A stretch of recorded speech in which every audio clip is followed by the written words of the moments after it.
OnEducation's FETC 2020 coverage is sponsored by Fidgets. Fidgets are interactive USB sensors that bring your code to life. There's no soldering or wiring required. Simply plug in a Fidget sensor, write code in your favorite language, and watch your ideas come alive. Fidgets are used by thousands of STEM professionals globally and are now available for computer science students. Simply go to bit.ly/Fidgets on Education to get your introductory kit that includes a free sensor worth over $50. That's bit.ly/Fidgets on Education. And I've never heard someone refer to as a yerd? A yearbook nerd.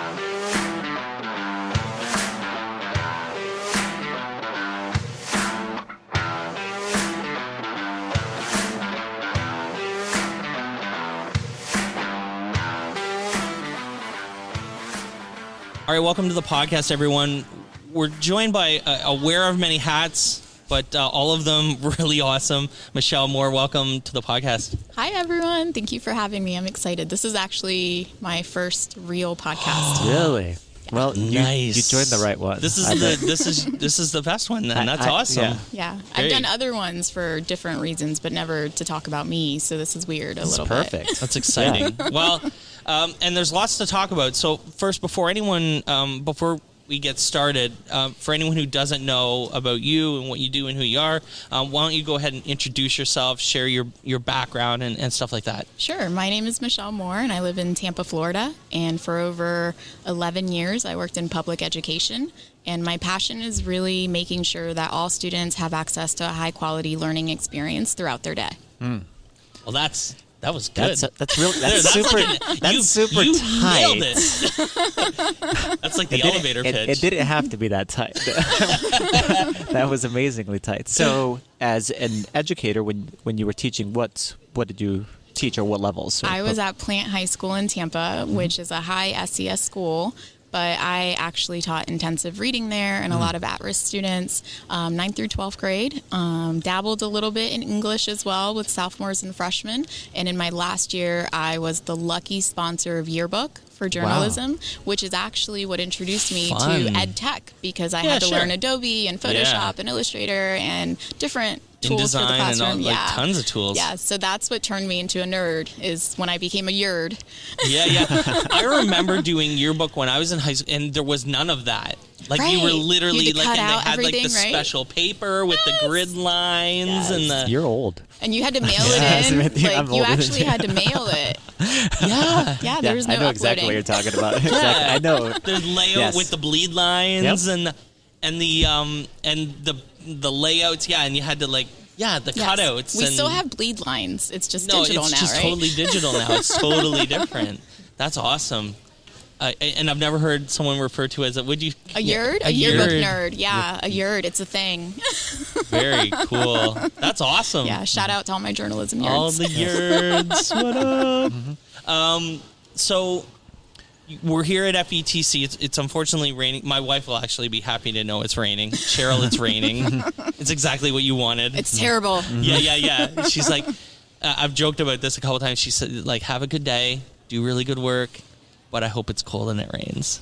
Because it's there's 4 feet of snow in my front yard at the moment. So. Did you take a picture of the sand and say it's kind of like snow? No, I haven't taken a picture of anything. It's this beautiful, fine crystal, warm snow.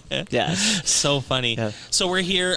Tell us what you're doing here. I assume you had some sessions. So tell us a little bit about that, what you've been talking about, what you've been here. Yeah, so this is actually the first FETC that I'm here as a presenter and not an attendee. Great. So that's been really, really, impacting on me and just getting to share the work that I've been doing. So the first session was about work I did when I was in Hillsborough County Schools with one of my favorite principals, Kilsis Batista, and their STEM coach, Christy Long.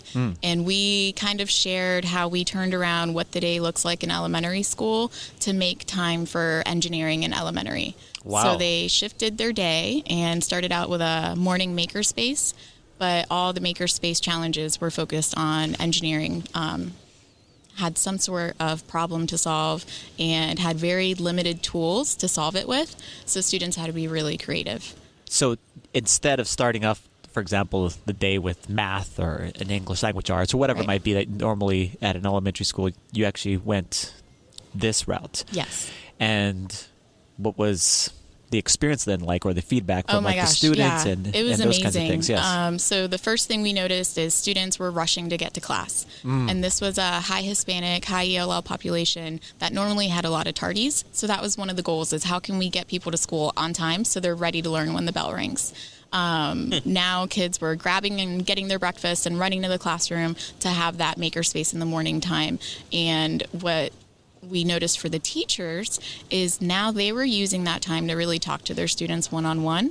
Instead of just sitting at their desk and grading papers or catching up on email, they would go and ask, like, what are you building? What are you doing? Tell me about what's going on. And it really improved the teacher to student relationship, but even student to students, because they wanted to share with each other, like, oh, you attacked the problem this way. This is how I did it. Keep in mind, a lot of these students didn't speak the language, so they were very, very shy. Yes. So even in their very broken English, they were still trying to communicate with other students what they were building. So one of the most intimidating things about what you just said as far as beginning with the makerspace is a lot of people think, and we've talked about this on the show, that it's something that involves a huge cost. You know what I mean? As far as for schools. And so schools don't want to invest, or they're just afraid of investing in something that may or may not actually yield results, you know, as far as whatever might be. But you're talking about limited amount of tools. So what was kind of the investment like as far as on your And we end? did talk about that. So we started out with 5 tools. We didn't want to overwhelm, especially because it was in every classroom. So we had to challenge teachers, like, we want you to have a dedicated space to this, and we're not going to ask you to store, you know, a whole closet in your classroom space. So we gave them Legos, some building bridge connectors, like very simple, little connecting type blocks, and it was 5 of them. And then it is a Title I school, so normally the principal would purchase a case of paper for teachers with the Title I money for the beginning of the year. She purchased storage bins from Lakeshore, and that was their Title I money use for that year. So what's interesting is, before we implemented this at the end of the last school year, she warned teachers, like, hey, you're not getting a case of paper. You are getting a storage bin, and we're going to give you these 5 tools, and this is coming. And if you're not comfortable with it, like, we totally get it. But just so you know, like, this is where we're going, and we're going to take risks, and it's going to be scary, and we haven't quite figured out what it's going to look like, but that's okay. That's a principal leading too, right? Oh, that's that's awesome. She's amazing. Because, I mean, and a part of, like, my keynote is actually, like, talking about taking risks and not knowing the answers, but, like, just not being afraid to do things just because you don't know the answers, kind of thing. And leading in that example is amazing. And the other thought I had while you were talking about makerspaces is there's actually an old sales term, motion causes emotion.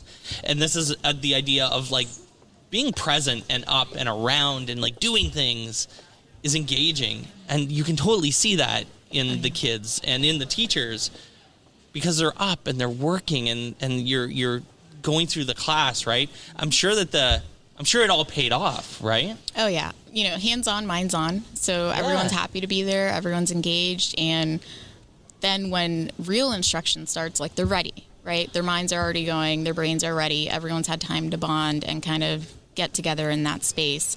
But some of the things we didn't expect were, they did 2 STEM family nights every year, one in the fall, one in the spring. So the fall one was always STEM focused, and then the spring one would be around Seuss's birthday. So it was like a literacy STEM night. And those were always well attended, but they became even more well attended, and then that led into other after school events being better attended. And what they really noticed were, now the parents were asking for resources to take home with them. So, like, tell me more about coding. What can I do with my kids like this at home? And they got really good at giving parents simple things that you could do at home with your child. Once again, it's a high Hispanic community. A lot of the parents don't speak the language, but they are professionals. They were doctors in their home country, or they were nurses and engineers. So they can do, you know, STEM. Yes. They just may not know how to respond to a paragraph in a text and be able to support their child in that. So I think it brought the community closer, and it made it more about everyone engaging in the learning. And that was not an expected outcome, or it wasn't something we intended to do. So we have mutual, very good friends with Jen Williams, who I talk to almost once a week, almost by phone now. Like, we're talking all the time now. And she obviously does a lot of work with the global goals.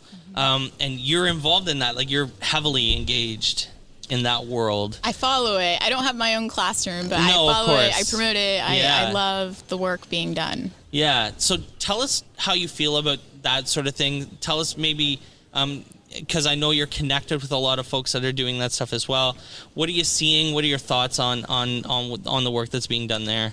I think the biggest thing, and really my first introduction to being a global community, was through Empatico and connecting classrooms globally. And I think we're so fortunate that our students are learning that there really is this global community out there. We don't have to have the answers all within the four walls of our classroom.